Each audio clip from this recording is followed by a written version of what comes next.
Ricky Cruz holds the button and they're on their way. Mark this bird draws for your lead, moving a party outside. My Pan by the rail is Spanish Lover. Sweet Embrace racing in fourth, while Fierce Fighter is the early trailer as they leave the straight.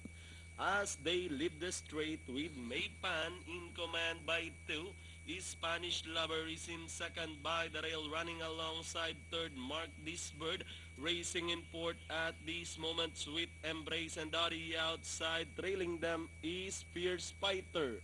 About to pass the 1,000-meter mark with Maypan still leading the field, maintaining a 2 lengths lead over Spanish Lover. Mark This Bird remains in third. Closing in fourth now is Fierce Fighter, while Sweet Embrace drops back in last, past the last 800, and now working to the final 600. No change with the leader. Maypan still leading the field this time by about 3 lengths.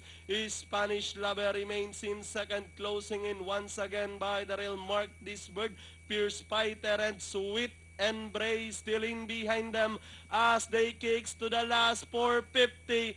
Maypan still leading the field by about 2 lengths. Running now in second on the outside. Mark This Bird is Spanish Lover. Sweet Embrace by the rail, Fierce Fighter. With the last 150 more to run, Maypan, Fierce Fighter is on the outside.